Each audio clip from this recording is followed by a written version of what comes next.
dia.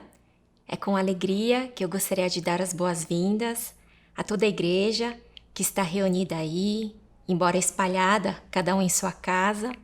Nesta manhã nos encontramos para adorar ao Senhor em um só Espírito e compartilhar da sua palavra. Eu convido a igreja a confessarmos o credo apostólico.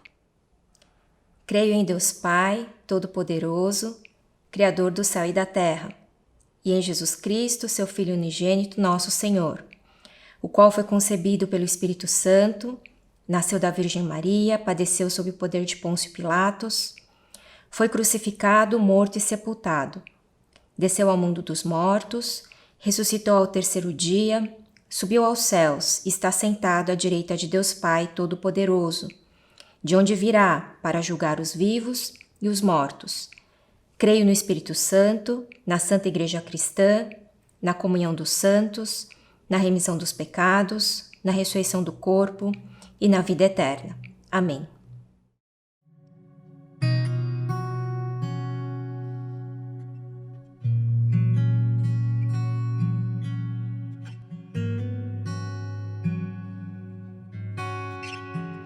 Perto de ti,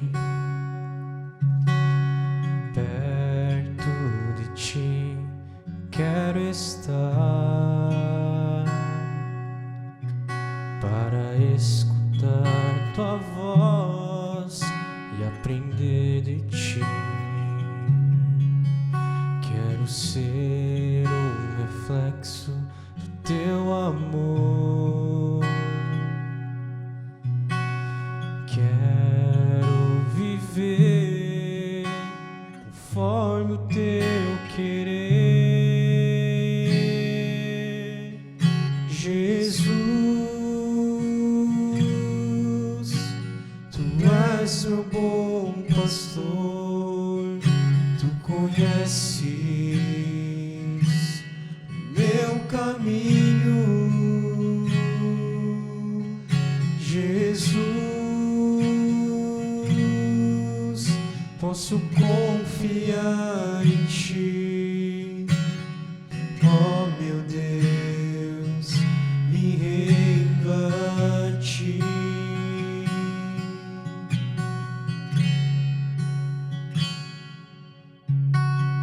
Perto de ti eu quero estar para escutar tua voz e aprender de ti. Quero ser um reflexo do teu amor. Quero viver conforme o teu querer. Mais uma vez, perto de ti. Perto de ti quero estar para escutar tua voz e aprender de ti. Quero ser um reflexo do teu amor. Quero viver conforme o teu querer, Jesus. Tu és meu bom pastor, tu conheces meu caminho, Jesus. Posso confiar em ti, oh meu Deus, me rendo a ti, Jesus. Tu és meu bom pastor, tu conheces o meu caminho, Jesus.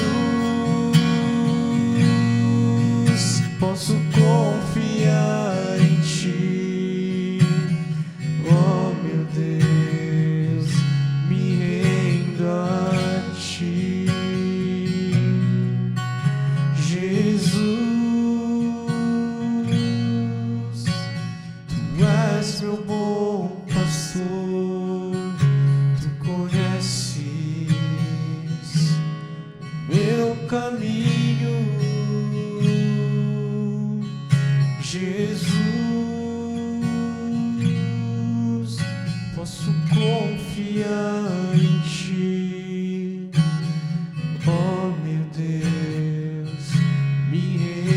a ti.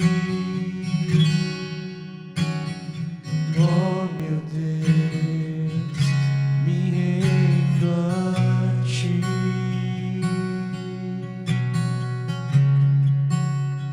Vamos orar?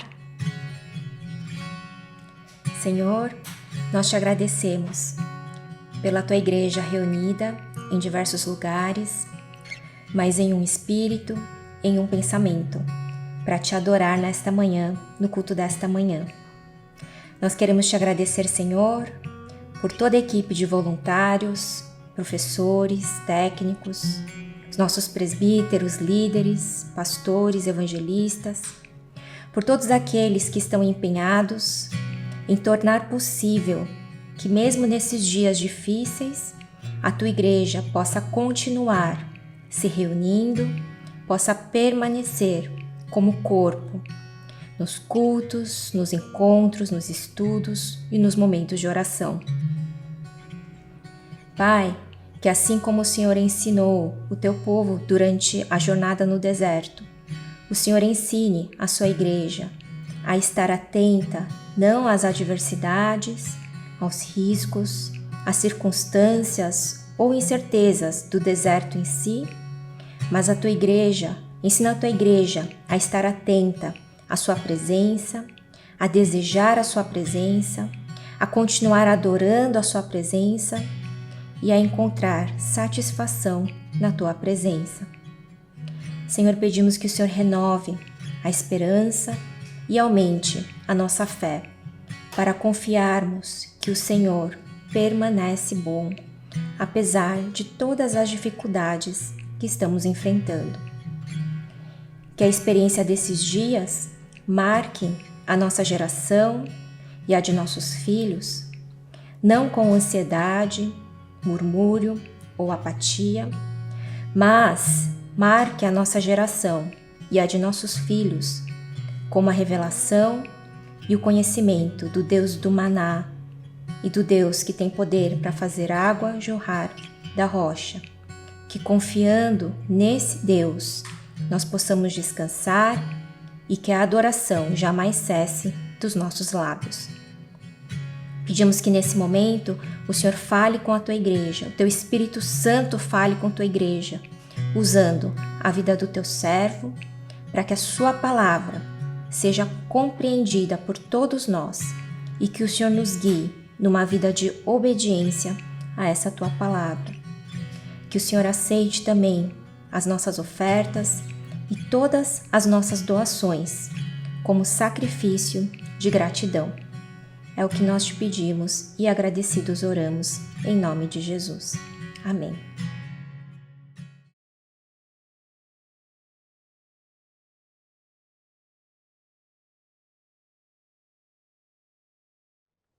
Irmãos, hoje eu gostaria de compartilhar com vocês um acontecimento muito comum, muito conhecido por nós, é quando Jesus estava atravessando o mar da Galileia e de repente uma tempestade tomou conta do barco.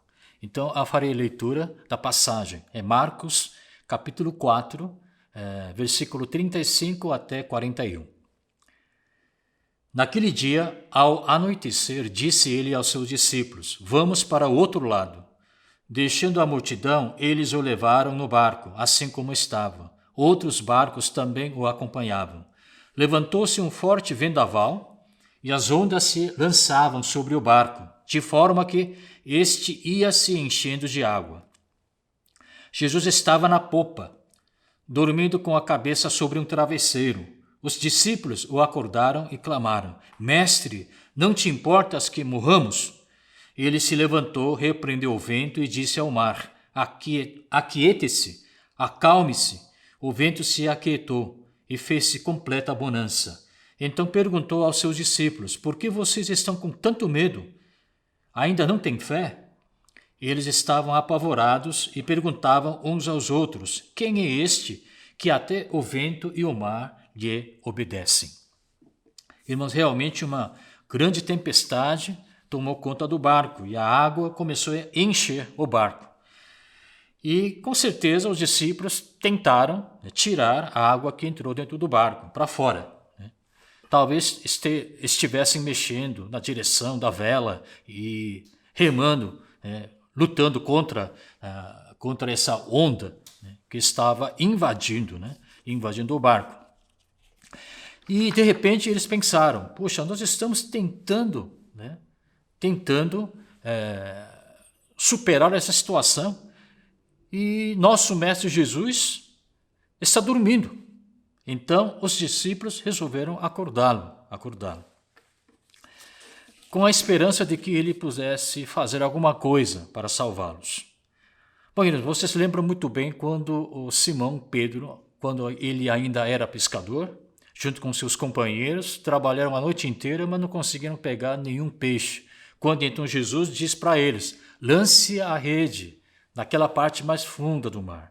Eles fizeram e conseguiram pegar muitos peixes. Vocês podem verificar no texto de hoje que havia outros barcos acompanhando o barco onde Jesus estava.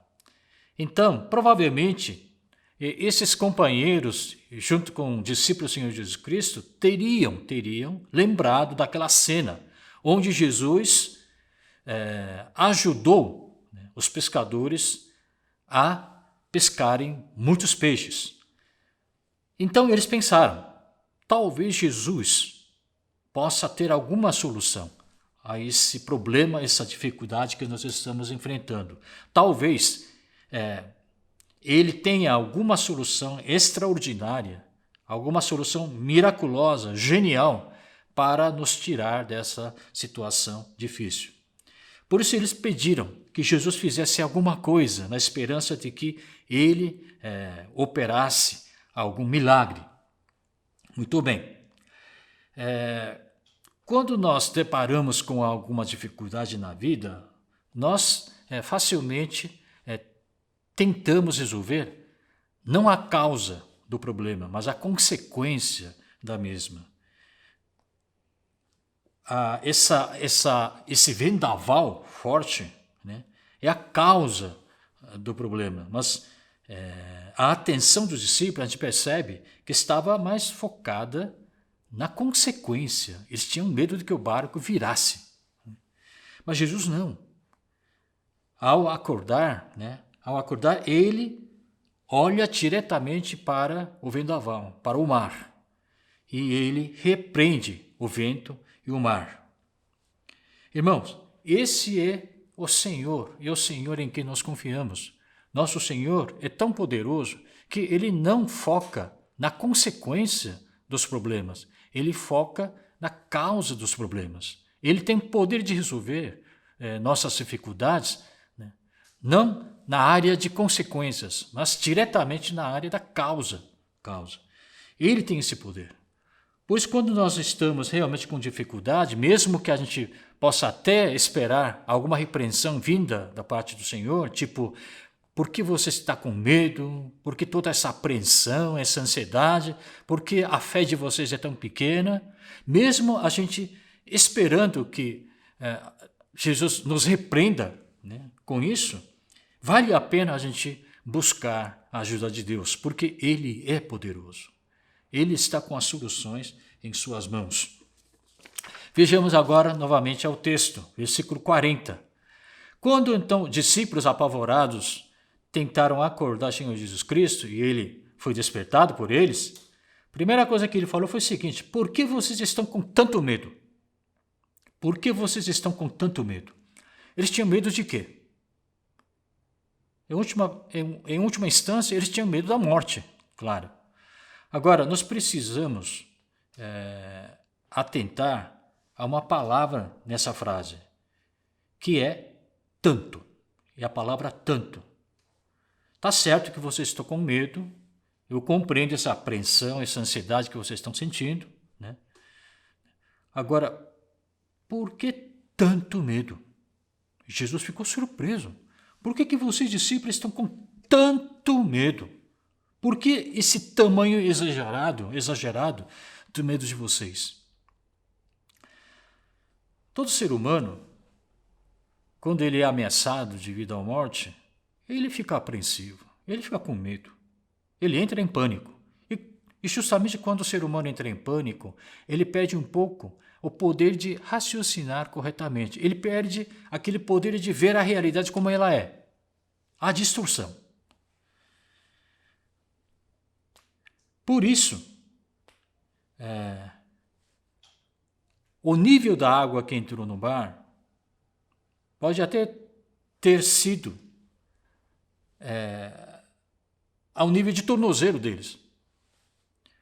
Mas porque estavam com tanto medo e estavam em pânico, talvez eles tivessem pensado que o nível de água já tivesse atingido, né, mais ou menos a altura do umbigo, quando na verdade era só ao nível de tornozelo.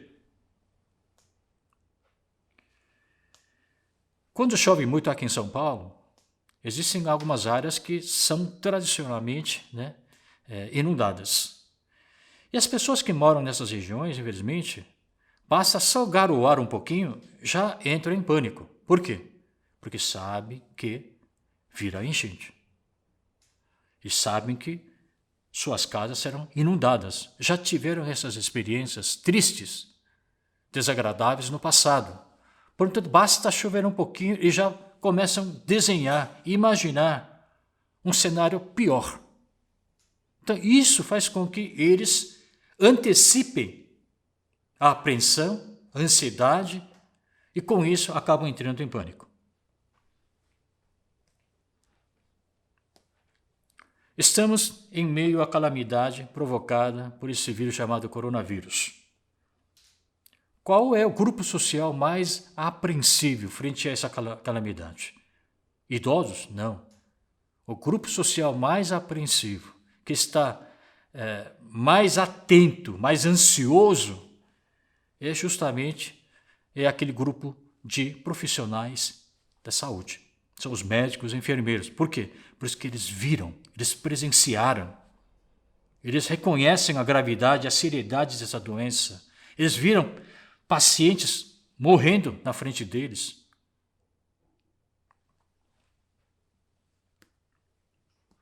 Agora, bastou um pequeno vendaval, bastou ondas atingirem, as águas entrarem no barco. Os discípulos que eram ex-pescadores desse mar chamado Galileia ficaram com medo. Ficaram ansiosos, entraram em pânico, justamente porque eles já viram, presenciaram barcos virarem, se afundarem, por causa de tempestades provocadas pelos ventos fortes naquele mar que eles conheciam muito bem desde criança. Por isso eu lanço essa pergunta aos irmãos: será que esse vendaval realmente foi o suficientemente forte para virar o barco onde Jesus estava? Será que o barco realmente estava na iminência de se afundar? E eu gostaria de dar uma resposta a essa pergunta, né? E eu já digo para vocês, é uma opinião própria minha, pessoal. Tá? É uma interpretação minha. Portanto, eu posso estar errado. Mas eu gostaria de apresentar a minha interpretação a vocês. O seguinte: eu sempre cresci na igreja. Eu frequentei a escola dominical. E toda vez que o professor da escola dominical contava a história a respeito desse acontecimento, surgia na minha cabeça uma dúvida que me atormentava. E a pergunta que eu queria fazer era a seguinte: como é que Jesus pode dormir em meio a uma situação como esta, descrita aqui no texto? Resposta que voltava para mim era isso. Primeiro, Jesus conseguia dormir, mesmo o barco, né, oscilando para lá e para cá, que nem um pêndulo, né, em meio à tempestade, águas entrando para dentro do barco, porque ele era Deus. Se fosse ser humano, eu não conseguiria, mas como ele era Deus, ele conseguia dormir. Mas aí há uma contradição. O texto diz que ele estava dormindo. Em outras palavras, o texto queria enfatizar a humanidade do Senhor Jesus Cristo, porque ele estava dormindo. Então, esta era a contradição. A segunda resposta que eu costumava ouvir era a seguinte, que Jesus fingia estar dormindo, para ver como é que os discípulos iriam reagir, como é que eles conseguiriam sair dessa situação. Mas também não me convencia. E a terceira resposta mais comum, que talvez até hoje alguns dão, quando você fizer essa pergunta, é que ele trabalhou muito, ele estava muito cansado, totalmente exausto, de tal forma que, com tempestade, sem tempestade, com vento, sem vento, ele estava num profundo sono, porque estava muito cansado, muito cansado. Irmão, mas eu digo o seguinte, a situação descrita aqui no texto é um pouco diferente, a não ser que Jesus tenha tomado algum ansiolítico, tem tomado algum remédio para dormir, porque o barco estava oscilando, o barco estava chocalhado, E a água fria do mar, porque era noite, estava entrando e deve ter batido no rosto dele, deve ter molhado a roupa dele, ou até a ponto de ficar encharcado. Agora eu pergunto, como é que uma pessoa pode permanecer dormindo, mesmo com a roupa molhada, com vento batendo no seu rosto e assim por diante? Uma situação semelhante também é descrita no Velho Testamento. Aconteceu com Jonas. Ele estava indo em direção, segundo estudiosos, à Espanha, pelo mar Mediterrâneo, e de repente uma tempestade começou e ameaçar arrebentar o navio em que ele estava. A Bíblia diz que ele desceu ao porão e deitou e ele dormiu profundamente em meio à tempestade. Irmãos, há uma diferença entre o navio em que o Jonas estava e o barco em que Jesus dormia. Esse navio em que Jonas estava dormindo era um navio grande, era um navio para poder navegar pelo mar Mediterrâneo. Um navio grande de tal forma que tinha porão, andar de baixo. Então lá embaixo que ele dormia. Agora, esse barco onde Jesus dormia não era um barco mercantil. Era um barco pequeno. Eu gostaria de mostrar para vocês algumas fotografias. Essa fotografia mostra um arcabouço de um barco encontrado no Mar da Galileia, no fundo do Mar da Galileia. E os estudiosos dizem que esse barco era utilizado no tempo em que Jesus andava por essas regiões. Esse barco tem 8 metros de comprimento, mais ou menos, e 2 metros de largura. Usava a vela, 4 homens remavam e tinha capacidade de, no máximo, até uns 15 pessoas. Então, esse tipo de barco que era usado naquela época. E provavelmente Jesus estava num barco como este, pequeno. Não era um barco enorme, não era um navio. Agora vejamos o versículo 37. Levantou-se um forte vendaval e as ondas se lançavam sobre o barco, de forma que este ia se enchendo de água, E onde é que Jesus estava? A Bíblia diz que ele estava na popa, com cabeça sobre um travesseiro. Popa é a parte posterior do navio. Ele não estava na proa, que é a parte anterior do navio. E a gente sabe muito bem que a parte posterior do navio é a parte mais baixa, é mais pesada. Onde a pessoa lança âncora também, onde os remos se encontram. Então, Jesus estava dormindo na parte mais baixa do barco. Muito bem. Quando o barco começou a se encher de água, o primeiro lugar que estaria com água seria a parte posterior, da proa, onde justamente Jesus estava dormindo. E a Bíblia diz que estava se enchendo de água. Então a primeira parte do navio onde a água teria estado, né, enchendo, seria a parte posterior, onde justamente Jesus estava dormindo. Talvez a água encheu tanto que Jesus estivesse com toda a sua roupa encharcada. Agora, é difícil a gente aceitar que uma pessoa com toda a roupa encharcada, com vento batendo forte no seu rosto, continue dormindo. Continue dormindo. Por mais cansado e exausto que ele esteja, é difícil aceitar que ele que estava na polpa pudesse continuar dormindo, mesmo com o barco oscilando para lá e para cá, né? Com vento forte, frio, água, roupa encharcada e assim por diante. Portanto, a gente pode deduzir que talvez, né, esse vendaval não era tão forte o suficiente para derrubar, para fazer o barco se virar. Talvez a água não estivesse realmente totalmente já enchendo o mesmo. Talvez o nível de água estivesse ao nível de, sei lá, tornozelo, o joelho, não a ponto de chegar até ao nível de umbigo ou peito. Só que os discípulos, ex-pescadores, estavam tão apavorados, estavam em pânico, que já começaram a imaginar o pior cenário. Então isso fez com que eles ficassem apavorados e acordassem, despertassem Jesus, que estava dormindo. E ao ser acordado, Jesus repreendeu categoricamente. Por que tanto medo? Por que tanto medo? Porque ele viu a situação.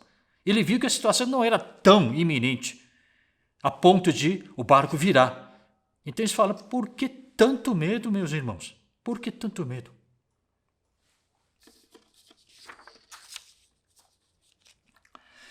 Bom, deixando de lado um pouco essa questão, né, de pânico, ansiedade, apreensão, vamos agora ver um pouco essa parte da fé. Jesus falou para ele que vocês ainda não têm fé. Não têm fé. Que fé? Que fé? O que eles não conseguiram acreditar? O que eles não conseguiram aceitar? Então vejamos novamente o texto, e eu quero convidar o irmão a ler comigo versículo 35, porque lá existe a resposta a essa pergunta.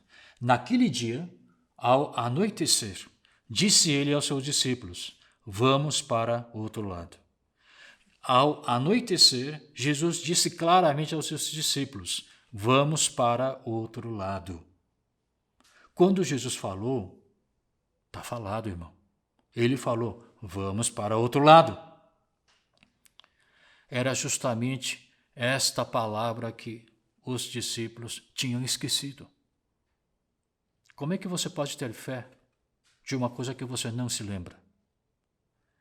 Eles esqueceram por completo o que Jesus tinha dito a eles. Vamos para o outro lado. Isso é fé. Quando o Senhor falou, vamos para o outro lado, significa, nós estamos no outro lado. E ponto final. O que é fé? Hebreus 11, 1 diz o seguinte, ora, a fé é a certeza daquele que esperamos e a prova das coisas que não vemos. Numa linguagem mais fácil, acessível, diz o seguinte, a fé é a certeza de que vamos receber as coisas que esperamos. E a certeza que nós vamos receber as coisas que esperamos. É a certeza de que nós alcançaremos outro lado do Mar da Galileia. A apreensão começa a partir da incerteza. E a fé é oriunda da certeza das coisas que nós esperamos. Nós estamos seguindo o Senhor Jesus Cristo como discípulos. Mas no meio do caminho, no meio da jornada, nós nos desviamos facilmente. Quando vem vendaval, quando vem um vento forte, ondas gigantes, raivosas, nós facilmente nos desviamos do caminho do Senhor Jesus Cristo, como se nós sofrêssemos demência senil. Ué, onde é que nós estamos? O que é que nós estamos fazendo aqui? Quem sou eu?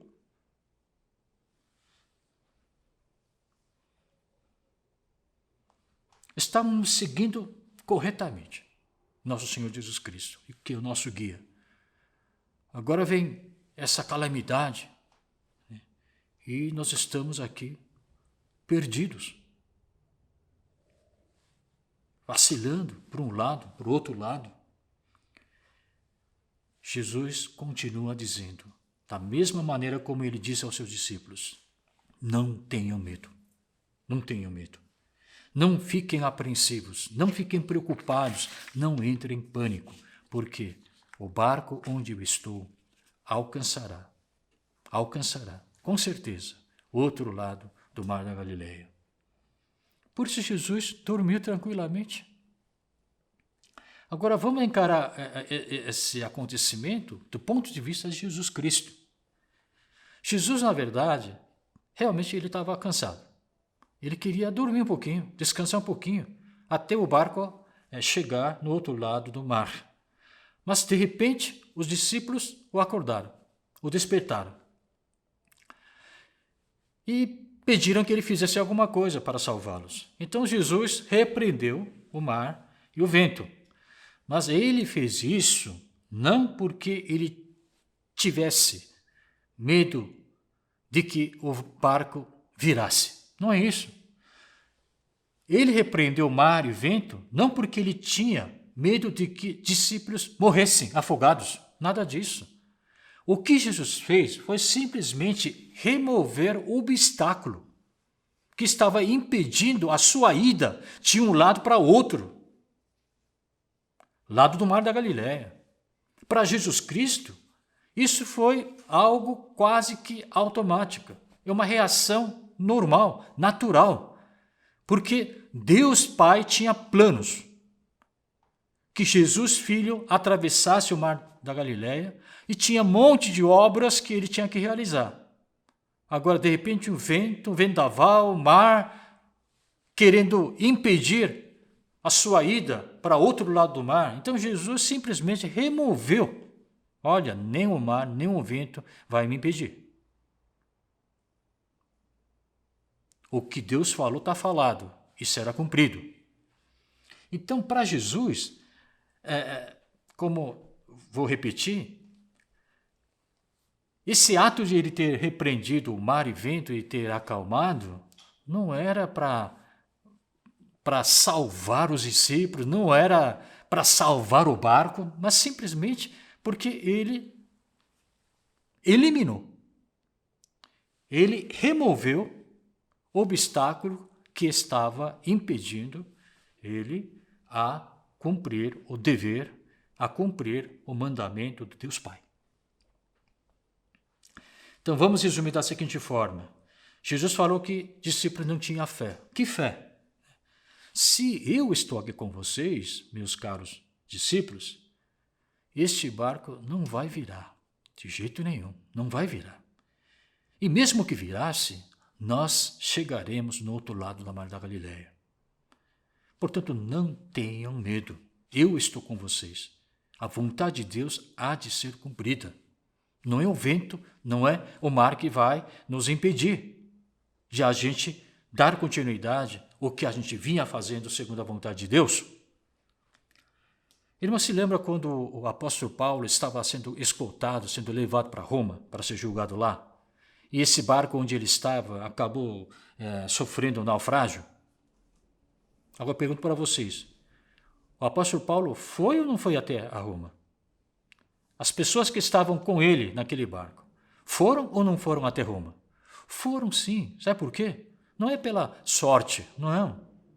Mesmo no navio todo quebrado, eles conseguiram chegar até o destino final. Sabe por quê? Porque Atos 27, 23, 24 diz o seguinte: pois ontem à noite apareceu-me um anjo de Deus, a quem pertenço e a quem adoro, dizendo-me: Paulo, não tenha medo. É preciso que você compareça perante César, portanto Roma. Deus, por sua graça, deu-lhe a vida de todos os que estão navegando com você. Então Deus garantiu, olha, é minha vontade que você compareça diante de César, que você vá até a Roma para pregar o evangelho. E todos que estão junto com você, sejam crédulos, incrédulos, sejam soldados ou não, todos eles vivos chegarão até o destino final. Irmãos, é isso que nós precisamos crer. É nisso que a gente precisa ter fé. Jesus está no nosso barco. Nós iremos, mesmo com o barco íntegro ou quebrado, nós iremos até outro lado da Mar da Galileia, porque Jesus falou e está falado. Ele está conosco, então nós iremos junto com ele. Embora nós estejamos passando por dificuldades e muitas vezes nós achamos que Jesus está dormindo, porque a gente não vê nenhuma mudança no nosso ambiente, a gente não vê melhorias, parece que a situação está até piorando. Mais de 700 pessoas mortas por esta enfermidade. E parece que Deus não está fazendo nada. Jesus está indiferente, inoperante. Ele não intervém. Parece que ele está dormindo mesmo. Agora eu pergunto para vocês, será que ele está realmente dormindo no barco? Será que enquanto ele dorme, ele não consegue fazer nada? Irmãos, você pode até estar sentindo como se Jesus estivesse dormindo, sem fazer nada. Talvez ele esteja realmente dormindo. Mas digo para vocês, dizer que ele não está fazendo nada, que ele está inoperante, indiferente ao nosso sofrimento, não. Se lembra do Jonas? Ele foi engolido por um grande peixe. Ele ficou lá dentro durante 3 dias. Você acha que lá dentro da barriga do grande peixe nada aconteceu? Claro que aconteceu alguma coisa lá dentro. De tal forma que no final do 3º dia, a Bíblia diz que o grande peixe vomitou o Jonas. Só porque nossos olhos físicos não enxergam, isso não quer dizer que nada está acontecendo. Muitas reações físicas, químicas, estão acontecendo no nosso ambiente ao redor. Da mesma forma, embora Jesus esteja dormindo, coisas estão acontecendo.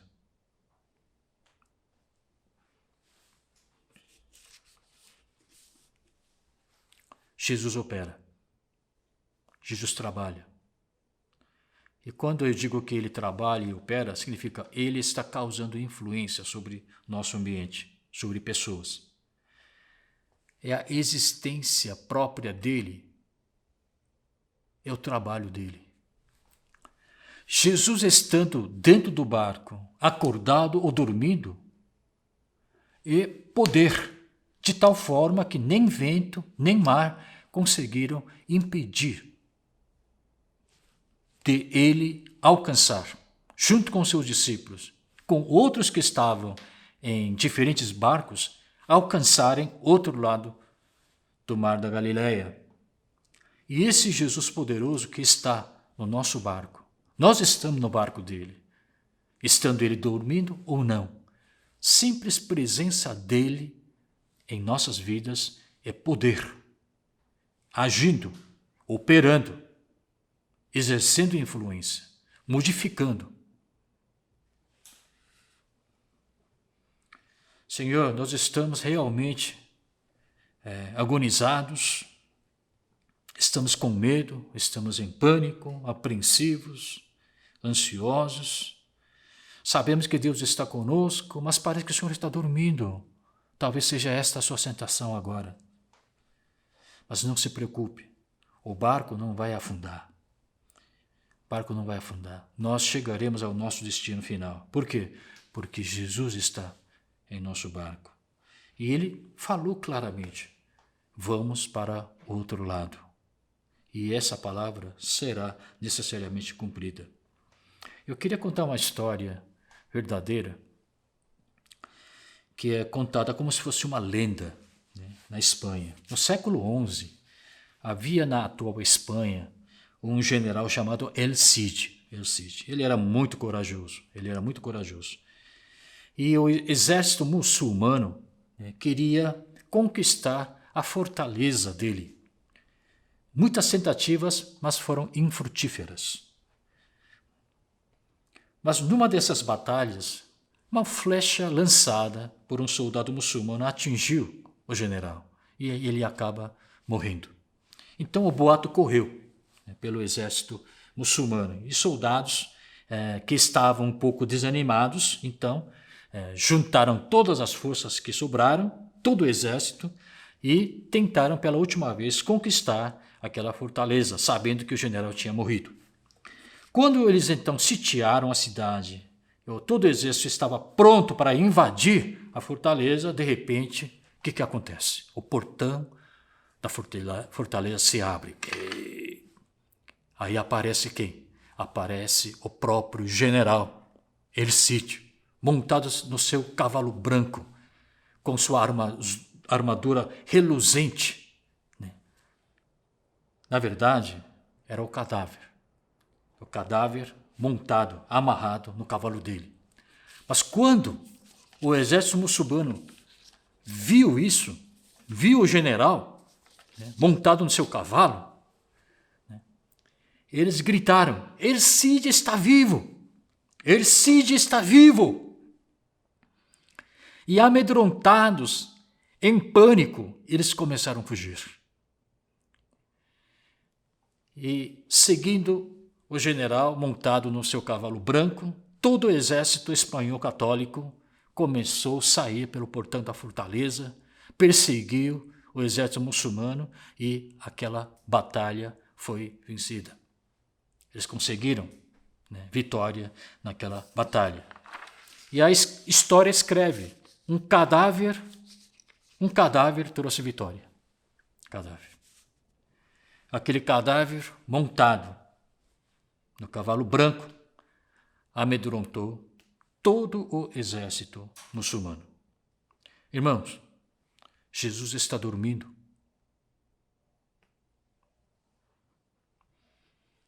Mas mesmo Jesus dormindo, o inimigo treme. Jesus é tão poderoso que o inimigo não tem o que fazer com ele, não tem como fazer com ele. Basta ouvir o nome do Senhor Jesus Cristo, não somente os diabos tremem, mas toda a natureza, todas as criaturas, todo o universo se ajoelha diante dele.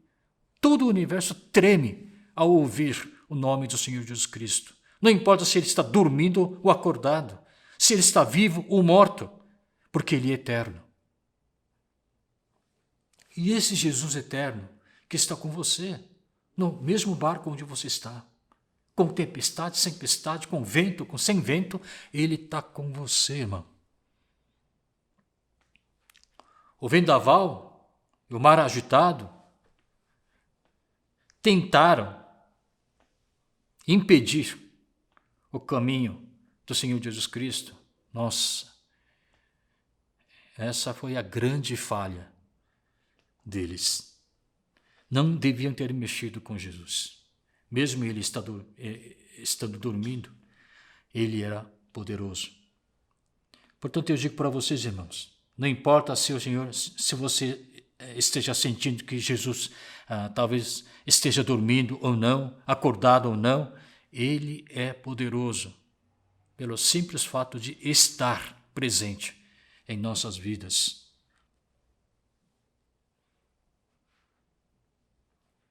Ele não está indiferente, ele não está inoperante, ele está agindo, ele está trabalhando, ele está em nosso favor. Era essa fé que Jesus queria que seus discípulos tivessem.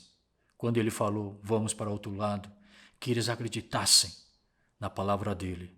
Aconteça o que acontecer, no meio do caminho, no meio da jornada, que venha vendaval, que venha onda gigante, que o barco fique oscilando para lá e para cá, a ponto de querer se afundar. Aconteça o que acontecer, mesmo com o barco íntegro ou quebrado, era certo de que todos eles atingiriam o outro lado do mar da Galileia. Irmãos, por isso que eu quero lançar esse desafio para todos vocês. Se o vento obedeceu, se o mar obedeceu, por que esse vírus não ia obedecer? Né? Portanto, fique calmo, né? Fique tranquilo. Como Jesus falou, por que esse tanto medo? Tenha fé. O que comer, o que beber, o dia de amanhã, deixa com Ele. Jesus está no nosso barco. Porque Jesus, Ele opera estando dormindo ou estando acordado. Né?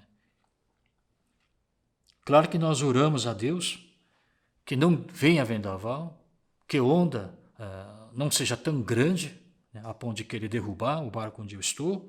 Né? Mas, irmãos, mesmo Jesus estando no barco, dormindo acordado, se é para acontecer, vai acontecer. Vendaval vem. Onda fica mais agitada, vai ficar agitada. Importante que Jesus está no seu barco e você está no barco dele. E nós chegaremos no outro lado do mar. Portanto, este é o meu desafio. Eu gostaria que você realmente confiasse no poder do Senhor Jesus Cristo, na capacidade dele, no amor, na misericórdia dele. Nós chegaremos no outro lado, até o outro lado do mar, sãos e salvos. Portanto, não parem de remar. Vamos continuar remando. Não pare de tirar água para fora do barco. Vamos continuar. E assim nós chegaremos ao nosso destino final. Que a bênção e a paz do Senhor estejam com vocês. Amém?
Jesus governa, administra, acalma até mar e tempestade.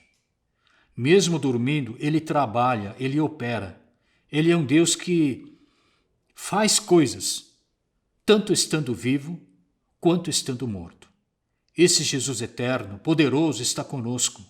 Está bem ao lado, no mesmo barco em que nós estamos. Por isso eu confesso que a graça do nosso Senhor Jesus Cristo e o grande amor do nosso Deus Pai e a comunhão do Santo Espírito estão conosco, agora e para sempre. Amém.